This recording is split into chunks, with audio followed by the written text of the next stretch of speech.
Opa, minha rapaziada, salve, salve! Vamos para mais um dia de análise, vamos para mais um dia de operações, mostrando aqui um pouco das operações que eu faço em M5, em M15, utilizando análise de velas de M5, M15, M30, H1, H2. A gente procura a melhor oportunidade, de acordo com a oportunidade que a gente aparece, a gente faz uma operação. Hoje vamos falar de uma operação de retração de M15, vocês podem ver que tem algumas marcações, parece que está meio embolado, mas eu vou mostrar para vocês o passo a passo da análise que eu fiz, como eu fiz cada análise, o que eu analisei para poder fazer essa entrada.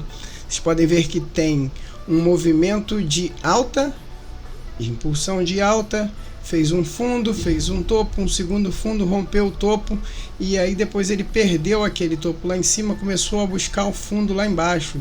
Ele rompeu aquele fundo 100%, me formando um padrão indicando que ia começar um movimento de baixa. Tá o meu celular tocando aqui quando não deve tocar, né? Jesus! Parou. Então vamos lá, mostrando para vocês um pouquinho das operações que a gente fez. Aqui eu tentei mostrar para vocês aí onde eu identifiquei um dos pontos de entrada dessa operação. Pode ver que no movimento de baixa eu consegui identificar no tempo de M1 um movimento de fundo duplo. Veio no impulso de baixa, fez um fundo, fez um topo menor, fez um fundo no mesmo nível e aí rompeu esse topo. Achei a projeção que eu estou marcando aí, isso é uma projeção de 100% de um fundo duplo, onde o preço tende a chegar naquela região e retrair. Pode ver que eu passei a vela para M15, então eu coloquei um ponto mais acima para identificar uma zona melhor para eu poder fazer minha entrada. Estamos aí, ó, faltando 7 minutos para finalizar uma operação de M15. Podem ver que eu marquei lá, ó. Prestem atenção nisso que eu fiz. Lá no pavio eu consigo achar o ponto mínimo de retração.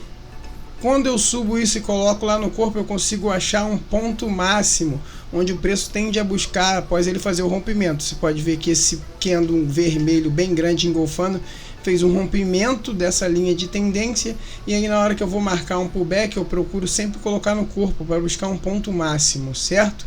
Então eu já tenho na linha de tendência um ponto máximo em M15.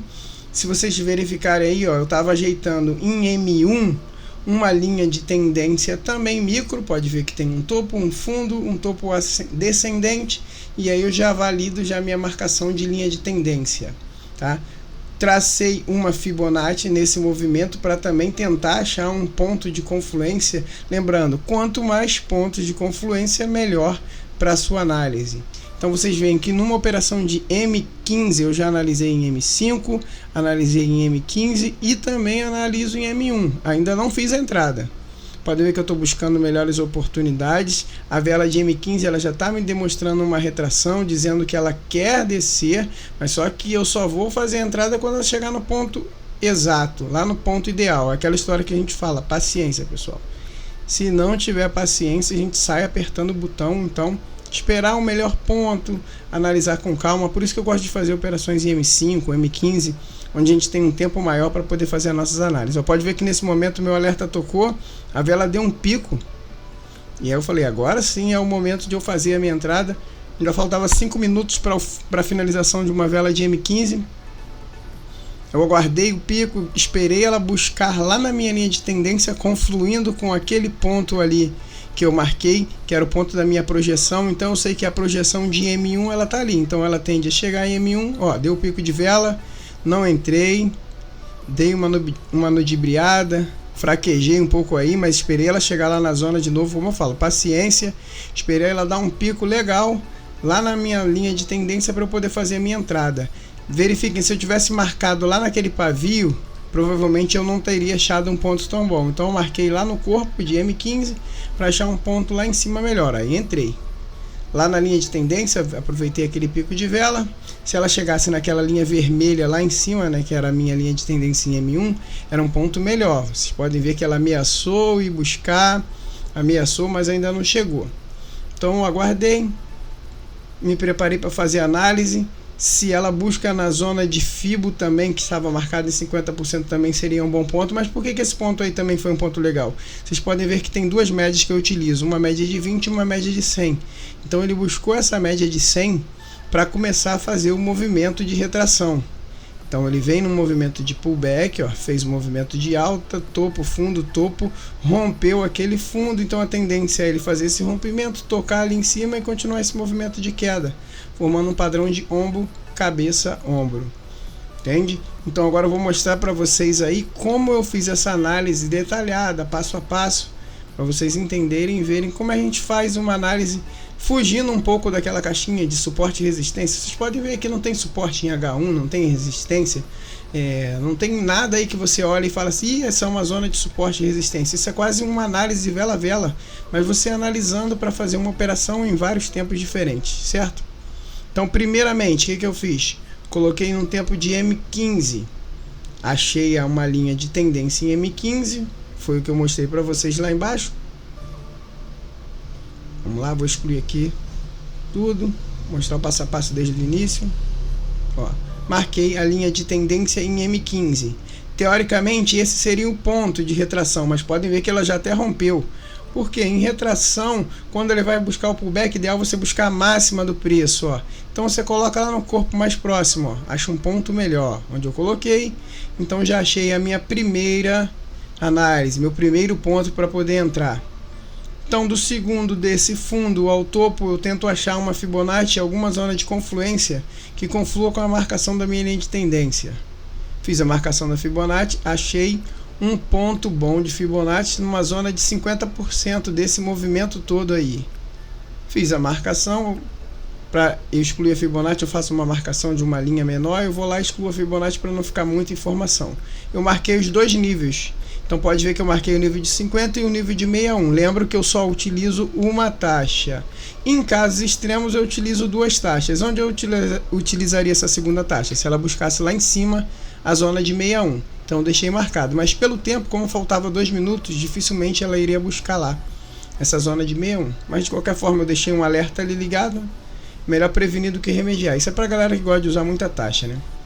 Então vamos lá, vamos tentar ver mais análises que eu fiz. Lembra do fundo duplo?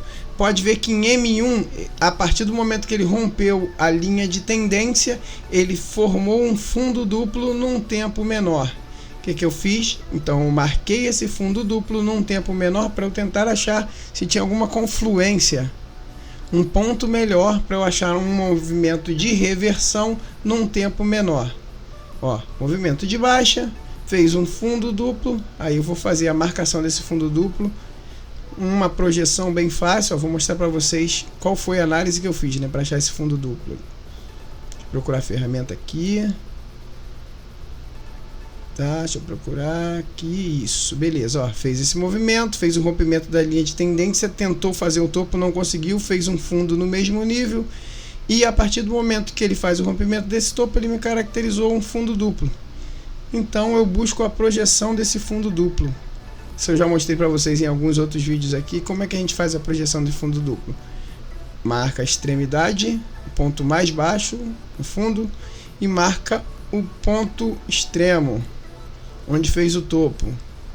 Beleza? Então achei o fundo, achei o topo, de pavio a pavio de preferência, marco o movimento para eu achar aonde que tem a zona de 100%. Então ele tende a replicar 100% desse movimento. Vocês podem verificar se a minha entrada fosse M1, teria dado vitória, uma entrada para a próxima vela de M1, mas eu não opero em M1, opero sempre num tempo maior. Eu utilizo só esses tempos menores para buscar uma confluência. Então a operação está rolando, marquei em M1, então já achei outro ponto. Então agora eu tenho 3 pontos de confluência, entendeu? Tenho uma zona de Fibonacci, tenho um ponto máximo de uma linha de tendência e tenho uma projeção. Então, projeção, Fibo e linha de tendência, para a gente achar uma boa análise para as nossas operações. Vocês podem ver que eu tirei um pouco as marcações lá para vocês verem que eu estava mostrando que a vela chegou lá na média móvel, que é a minha média móvel de 100 períodos, que eu utilizo também para buscar algumas confluências. Então ela veio acima da média móvel, fez um falso rompimento, foi lá em cima, voltou e rompeu a média móvel com tudo. Então ela tende a caracterizar esse movimento de baixa. Então isso aí seria mais uma confluência. Então 4 confluências: média móvel, Fibo, projeção e linha de tendência. Um pullback na linha de tendência, aguardei a operação, mais uma operação de vitória com sucesso, pessoal. Então se inscreve no canal, continua comigo, que a gente continua com as nossas análises. Tamo junto!